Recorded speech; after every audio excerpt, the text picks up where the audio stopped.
Fear is directed by Dion Taylor and stars Joseph Sikora, Annie Elonze, and King Bach.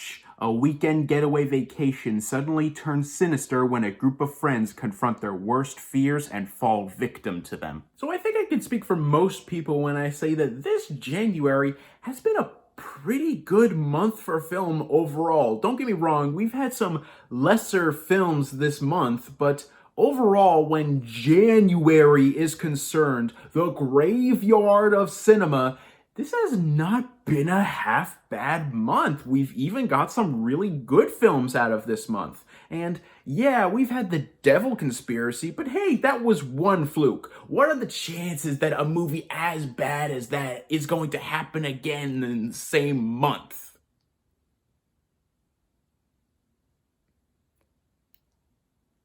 Help! Do you remember in my review of The Devil Conspiracy when I said that if that was not the worst film of the year, we're in trouble? We might be in trouble because fear has broken through that blockade of it can't get any worse than that, right? Right? Wrong.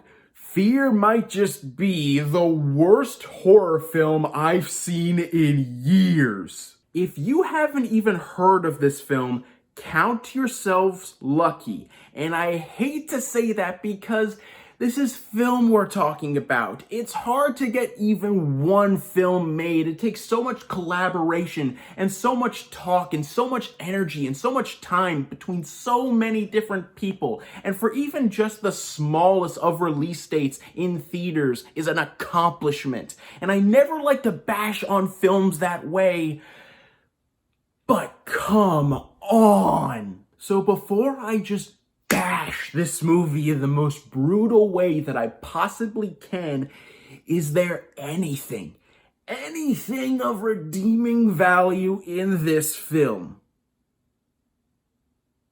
We will get into it because anything redeemable about this film was not intentional. Let's start with the acting. The acting is trash. These are supposed to be a whole bunch of friends who have known each other for decades, and some of them are ready to even propose to one another, and I didn't feel the slightest chemistry between any of them. Literally, the first scene that we see of an interaction in this movie between two of the main characters, it truly did feel like these two actors just met each other on set that day and had to act like they were a couple who have known each other for years. It is middle school level play bad romantic chemistry. And again, it's not just the romantic relationships, it's everyone, all of the friends. They all literally felt like they just met each other on set that day and had to act like they were friends for years. There's even a trio of friends in this movie who have known each other since they were 8, and I never felt a single drop of that history between them. Not to mention, when the actual plot of this movie starts to happen, and they all have to actively act scared and everything. Even though, yeah, they start to act paranoid, they all make some of the most stupid decisions possible. And it's not necessarily the actor's fault, it's all the writing. I know fear makes everyone do irrational things, but the things in this movie, the things that the characters do in this film are just so idiotically stupid. For example, this film takes place during some fictional form of the pandemic, and while everyone in this secluded cabin getaway has said that they've been tested, one member of the group keeps coughing up a lung. So after the first night that they're at this getaway resort, he has separated himself from everyone else inside of his room. He has quarantined himself. So what does everyone think to do the minute that this fear starts to amass between everyone? Grab him, physically go into the room that he has quarantined himself away from the entire group from, grab him and throw him inside the basement. Why would you do that? He's already in his room. You don't need to get him. You don't need to risk yourself getting infected just so that you can try not to get anyone else infected. Hell, if you want to be a bit more paranoid about it, they could have just locked the room. They could have just boarded it up from the outside. But no, they have to actually go inside the room where he's been coughing up a lung all night, grab him, and pull him into the basement. Why would you be that stupid? It's not even irrational. It's just idiotic. And that happens all throughout the film. And going back to the acting, when the paranoia between the entire group starts to rise and rise and rise, that's where the acting becomes the most funny. The first thing that comes to mind in that note is just King Batch's performance. Now, don't get me wrong. I love King Batch. I am a child of Vine. I have seen and laughed at so many of his comedy routines over how many years?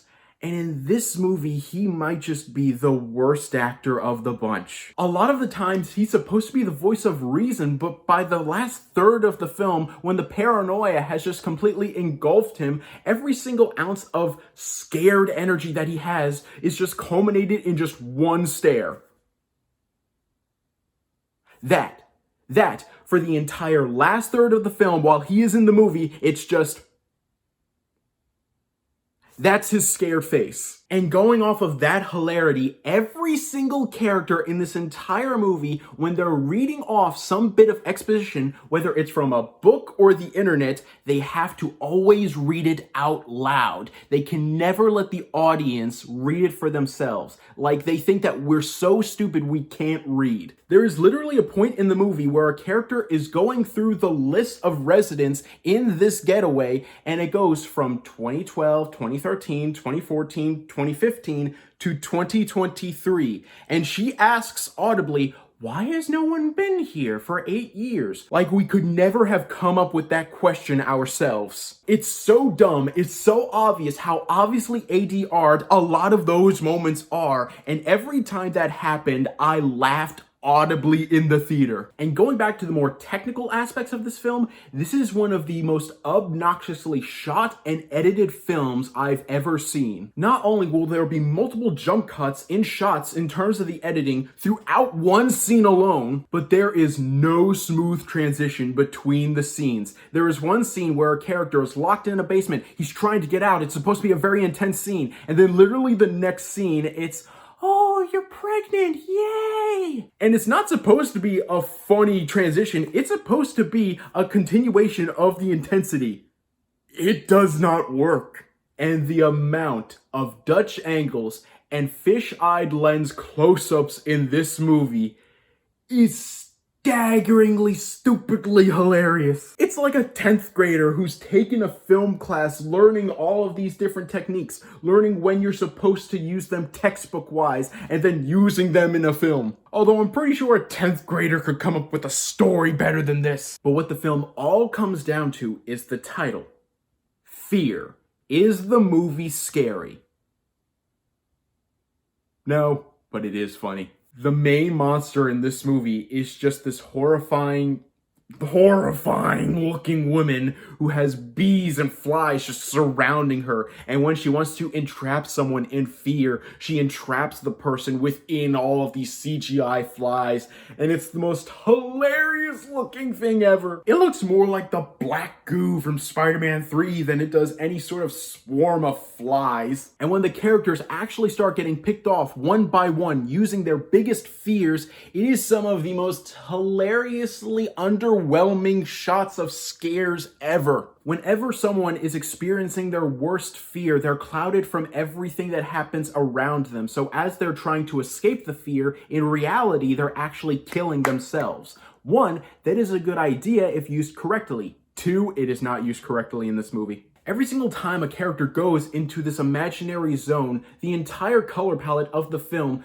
just becomes this either red or green or blue or orange filter where you can't really see anything with the exception of just the character's face in a corner of the screen. I wanted to relate the phobias in this movie to one of the phobias that I have. For instance, I'm slightly claustrophobic, as is one of the characters in this film. So when he dies as a result of his claustrophobia, I wanted to feel that anxiety. I wanted to rock back and forth thinking in the movie theater, I have to get out of here, I have to get out of here, I have to get out of here. But in reality, they just put this red filter over his face in the corner of the screen as he's trying to say, let me out, let me out, let me out, let me out, let me out. You have no idea what he's trying to get out of, and it just creates an atmosphere that's way more funny and weird than it is terrifying. And when you see what he's actually doing in real life when he's trying to slam his head to get out of whatever he thinks he's in, it's so funny. Don't get me wrong, it's brutal and I am a sick bastard for thinking that it's funny, but it really was funny. And if the movie was constantly that over the top and weird and just wrong in every right way, maybe I would like it a bit more. But all of that stuff doesn't happen until the last third of the film. For the most part, a good chunk of the middle portion is just everyone trying to scope around the hotel, trying to get answers. All of these characters who you don't care about are not played by the best actors, and they're trying to come up with exposition very, very slowly, walking around this whole hotel. Does slowly walking around an old hotel with no tension or scares whatsoever with characters that you don't care about sound interesting or scary whatsoever to you? Because for me, I was bored as hell. This movie is so bad. It's so stupid. It's so dumb. It's so hilariously bad in all the wrong places. And it's so boringly bad in all the wrong places. The acting is bland, the characters are stupid, the cinematography and editing is obnoxious, the deaths are more funny than scary, and any tension that isn't intentionally funny is instead tediously boring. The dumpster fire movies of January, I can honestly say, I have not missed you. I'm going to give Fear an F-. Well guys, thank you so much for watching, and let me know in the comments down below what is the worst horror film you've ever seen, because for me, this one's hard to beat, man. Thank you guys so much for watching. You guys are the best, and don't forget to click subscribe and click the bell icon down below to stay up to date for all things movie, all things TV, all things nerd.